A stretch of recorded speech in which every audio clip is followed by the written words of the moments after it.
একবারের কথা, একটা গ্রামে একটা টিউবওয়েল ছিল, যেটা দিয়ে গ্রামের জমিতে জল দেওয়া হতো। সবকিছু ঠিকই ছিল। যেই চাষি চাষের জন্য তার জমিতে জল দিত, পরের দিন তার সমস্ত জমিটা শুকিয়ে যেত। কি, আমি তো কালকেই আমার জমিতে অনেক জল দিয়েছিলাম, তাহলে হঠাৎ করে সমস্ত ফসল শুকিয়ে গেল কি করে? তারপর কৃষক কিছু বুঝতে পারে না, সে চিন্তিত হয়ে বাড়ি চলে যায়। মীরা, আমাদের সমস্ত ফসল শুকিয়ে গেছে, এখন আমাদের উপরে অনেক ধার দেনা রয়েছে। মনে হয় ধার দেনা মেটানোর জন্য আমাদের জমি বন্ধক দিতে হবে বা বিক্রি করতে হবে। তার কিছুদিন পর একদিন একটা কৃষক সেই টিউবওয়েল জল তার জমিতে ঢালে, আর পরের দিন দেখে তার জমিও শুকিয়ে গেছে। এইভাবে দেখতে দেখতে গ্রামের অনেকগুলো জমি সব নষ্ট হয়ে যায়। কেউ কিছু বুঝতে পারে না যে এত জল দেওয়া সত্ত্বেও জমি শুকিয়ে কি করে যাচ্ছে। তারপর এক রাত মীরা চিন্তার কারণে নিজের ঘরেই এদিক ওদিক পায়চারি করছিল। তখনও টিউবওয়েলের চলার আওয়াজটা শুনতে পারে। তারপর সে জানলা দিয়ে দেখে ওই একটা মহিলাকে দেখতে পায়। সে একটা সাদা শাড়ি পরা ছিল আর ওই টিউবওয়েলে চান করছিল, কিন্তু ওর মুখটা দেখতে পায় না। আরে মা গো মা, এই কেমন মহিলা যে এত রাতে এই টিউবওয়েলে চান করছে? আমাকে এক্ষুনি ওকে তাড়াতে হবে। তারপর মীরা হাতে লাঠি নিয়ে সেই টিউবওয়েলের দিকে এগোয়। এই কে রে তুই? এই টিউবওয়েল আমাদের। এত রাতে তুই এই টিউবওয়েলে স্নান করছিস? তোর এত বড় সাহস! তোর কোনো লজ্জা শরম আছে কি না? চল এক্ষুনি এই টিউবওয়েল থেকে বাইরে বেরো, নাহলে একটা লাঠি মারবো, সব মজা বেরিয়ে যাবে।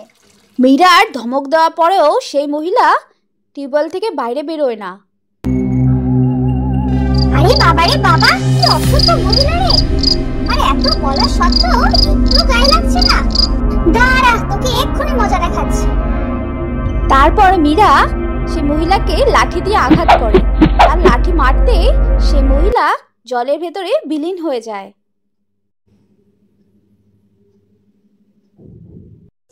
আরে হতচ্ছাড়ি, কোথায় চলে গেলি? কোথায় ঢুকে পড়লি? বিশ্বাস নেওয়ার জন্য তো তোকে জলের বাইরে আসতে হবে। আমিও দেখবো তুই কতক্ষণ জলের ভেতরে থাকতে পারিস। তারপর মীরা লাঠি নিয়ে ওই জলের বাইরে অপেক্ষা করতে থাকে, কিন্তু 15 মিনিট হওয়ার পরও সে জল থেকে বেরোয় না। আরে মা গো মা, এই তো এখনো বাইরে বেরোলো না। কোথায় জলে ডুবে সে মরে যায়নি তো? এখন আমি কি করি? হে ভগবান! তারপর মীরা জলের ভেতরে ওই লাঠিটাকে ঘোরাতে থাকে, যাতে ওই মহিলাকে ধরতে পারে। আরে হতচ্ছাড়ি, কোথায় চলে গেলি? কোথায় তোর খুনের কারণে আমাকে পুলিশ ধরে না নিয়ে যায়? তারপর অনেকক্ষণ ধরে জলে লাঠি চালানোর পরেও ওই মহিলাকেও পাওয়া যায় না। তারপর মীরা দৌড়ে তার বাড়িতে যায় আর শিবুকে সব খুলে বলে। হে ভগবান, এ কি হয়ে গেল? মীরা, কোথায় তুমি মহিলাকে টানি মেরে ফেলোনি তো? চলো এক্ষুনি আমাদের জমিতে যেতে হবে। তারপর ওরা দুজন জমিতে এত রাতে যায় আর টিউবওয়েলে লাঠি দিয়ে ওই মহিলাকে খুঁজতে থাকে, কিন্তু এতক্ষণ খোঁজার পরও সেই মহিলার কোনো নামগন্ধ খুঁজে পাওয়া যায় না। হ্যাঁ গো, এক কাজ করো, তুমি এই টিউবওয়েলের ভেতরে গিয়ে ওর খোঁজ করো। তারপর শিবু সেই টিউবওয়েলের ভেতরে ঝাঁপিয়ে পড়ে আর মহিলাকে নিজের পা দিয়ে খুঁজতে থাকে। হ্যাঁ গো, এই পা দিয়ে কি খুঁজে যাচ্ছ গো? জলের ভেতরে গিয়ে কেন খোঁজ করছো না? তারপর শিবু জলের ভেতরে গিয়ে ওর খোঁজ করে।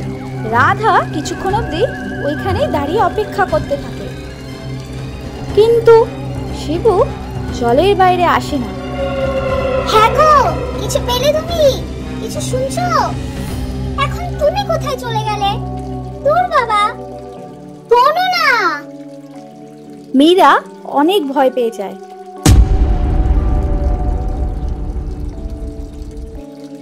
হে ভগবান, এখন উনি কোথায় রয়ে গেলেন? আরে মরে গেলাম রে, এখন তো অনেক দেরি হয়ে গেছে। ও এতক্ষণ নিঃশ্বাস না নিয়ে কি করে থাকবে? ওগো শুনছো? কোথায় গেলে তুমি? আমি এক্ষুনি কাউকে সাহায্যের জন্য ডাকি। তারপর রাধা দৌড়ে যায় আর প্রধানের দরজা ধাক্কায়। আরে প্রধান মশাই, তাড়াতাড়ি বাইরে আসুন না, আমি অনেক বড় বিপদে পড়ে গেছি। আরে কি হয়েছে রাধা, তুমি এত ঘাবড়ে আছো কেন? কি হয়েছে? তারপর রাধা প্রধান মশাইকে সমস্ত ঘটনাটা খুলে বলে। এরকম কি করে হতে পারে? ওই টিউবওয়েলের গভীরতা তো 4 ফুটের মধ্যেই আছে, ওর মধ্যে কে করে কেউ ডুবতে পারে। চলো আমার সাথে, আমি দেখছি আসলে ব্যাপারটা কি। তারপর প্রধান কিছু গ্রামের লোকেদের নিয়ে টিউবওয়েলের দিকে হাঁটা দেয়। কিছুক্ষণের মধ্যে সবাই সেখানে পৌঁছে যায়। এই ভম্বল, টিউবওয়েলের ভেতরে গিয়ে দেখো তো গন্ডগোলটা কি। ভম্বল তখন টিউবওয়েলের ভেতরে ঢুকে পড়ে। তখনই ভম্বল টিউবওয়েলের ভেতরে ঢুকে যায়, তারপর আর বাইরে আসে না। ওই টিউবওয়েল থেকে ভয়ানক ভয়ানক আওয়াজ আসতে থাকে। আরে মরে গেলাম রে প্রধান মশাই, ভম্বল কোথায় চলে গেল? এত দেরি হয়ে গেছে, এখনো তো সে ফিরে আসলো না। আরে ভম্বল, তুমি কোথায়? ভম্বল, তুমি কি আমাকে শুনতে পাচ্ছ? আরে হতচ্ছাড়া, কোথায় মরে গেল? বাইরে কেন বেরোচ্ছে না? কালু, অনেক দেরি হয়ে গেছে, আমরা আর অপেক্ষা করতে পারছি না। তুমি তাড়াতাড়ি ভম্বলকে বাঁচাও, না হলে বিনা নিঃশ্বাসে ভম্বল মারা যাবে, হয়তো ভেতরে অজ্ঞান হয়ে গেছে। তুমি তাড়াতাড়ি টিউবওয়েলের ভেতরে যাও আর ওকে বাইরে বের করো। প্রধান মশাই, আপনি রামুকে বলে দিন না, আমার একটু ঠান্ডা ঠান্ডা লাগছে তো, আর জলটা ঠান্ডা হবে। রামু, এই মুহূর্তে টিউবওয়েলের ভেতরে যাও আর ভম্বলকে বাইরে বের করো। ঠিক আছে প্রধান মশাই, যা আপনার আদেশ। রামু ঠিক এতটা বলে তারপরে সে টিউবওয়েলের ভেতরে ঢুকে পড়ে। তারপরে তার মনে হয় কেউ ওকে ওই টিউবওয়েলের ভেতরে টানছে। আরে আরে, মরে গেলাম রে, কেউ আমাকে ভেতরে টানছে। আরে প্রধান মশাই, আমাকে সাহায্য করুন, কেউ আমাকে ভেতরে টানছে। আহ আহ, ছাড় ছাড়, আহ। তারপর দেখতেই দেখতে রামু ওই টিউবওয়েলের ভেতরে ঢুকে যায় আর নিখোঁজ হয়ে যায়। ওরা সবাই একে অপরের মুখ দেখতে থাকে। কালু, একটু দেখো তো বাবা, কি অবস্থা। কেন রে বুড়ো, আমাকে মূর্খ ভেবেছিস নাকি যে আমি মরার জন্য এই টিউবওয়েলের ভেতরে যাব? দেখতে পাচ্ছিস নাকি কিভাবে এত লোকেদের আমাদের চোখের সামনে মেরে ফেললো? এই টিউবওয়েলের ভেতরে নিশ্চয়ই কোনো ডাইনির নজর পড়েছে। এর জন্যই এর জল জমিতে দিলে জমির ফসল নষ্ট হয়ে যাচ্ছে। এখন আমি এখানে থাকবো না, এখানে নিশ্চয়ই কোনো ভূত-প্রেতের ব্যাপার আছে। ওরা সবাই নিজেদের মধ্যে কথা বলতে থাকে। তখনই টিউবওয়েলের ভেতর থেকে ভয়ানক ভয়ানক আওয়াজ আসতে থাকে। আরে মরে গেলাম রে প্রধান মশাই, আপনি এই আওয়াজটা শুনলেন? এ নিশ্চয়ই ওই ডাইনির আওয়াজ, যে ওই টিউবওয়েলের মধ্যে লোকেদের টেনে নিচ্ছে। এখন আমি এইখানে এক মুহূর্ত থাকবো না। আরে পালাও রে পালাও, এই টিউবওয়েল তো মানুষদের জ্যান্ত গিলে নিচ্ছে রে। আরে পালাও। আরে প্রধান মশাই, আপনি কোথায় পালাচ্ছেন? আরে দাঁড়ান, আমার বরের কি হবে? আরে দাঁড়ান না, আপনি তো গ্রামের প্রধান, যদি আপনি এইভাবে পালিয়ে যান তাহলে কি করে হবে? এটা ভূত প্রেতের ব্যাপার, আমি এতে কিচ্ছু করতে পারবো না। আরে পালাও রে পালাও, পালাও পালাও পালাও পালাও। হে ভগবান, আমি ওকে এখন কি করে খুঁজি? তারপর মীরা মন খারাপ করে ওই টিউবওয়েলের কাছেই বসে পড়ে। তখনই পাশ দিয়ে একটা লম্পট সেই রাস্তা দিয়েই যেতে থাকে। আরে বাবা, এত রাতে এত সুন্দর একটা মহিলা এখানে কি করছে রে? হ্যাঁ গো শুনুন, আপনি এত রাতে এখানে কি করছেন শুনি? আপনার ভয় লাগে না? আর আপনারা তো মন খারাপ কেন? আমাকে বলুন, আমি আপনার চিন্তা দূর করে দেব।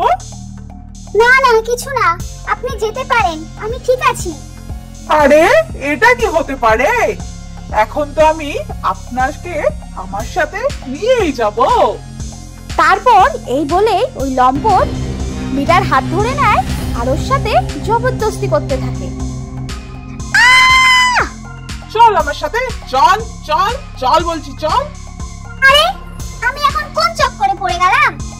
আচ্ছা ঠিক আছে যাবো, আমি আপনার সাথে যাব, কিন্তু আমার চপ্পলের টিউবওয়েলে পড়ে গেছে, সেটা তুলে দিন তো। ও এতটুকু কথা, আমি এক্ষুনি তুলে দিচ্ছি। তারপর যখনই ও টিউবওয়েলে চপ্পল বের করতে নামে, কোনো অদৃশ্য শক্তি তাকে ভেতরে টানতে থাকে। আরে আরে আরে এটা কি হচ্ছে? আরে আরে আমাকে কে টানছে? আরে বাঁচাও বাঁচাও! দেখতে দেখতে ওই লম্পটটাও ওই টিউবওয়েলে চলে যায়। যদি তোমরা এই পরের গল্প দেখতে চাও তাহলে কমেন্ট বক্সে প্লিজ জানাও, আমি অপেক্ষায় থাকবো।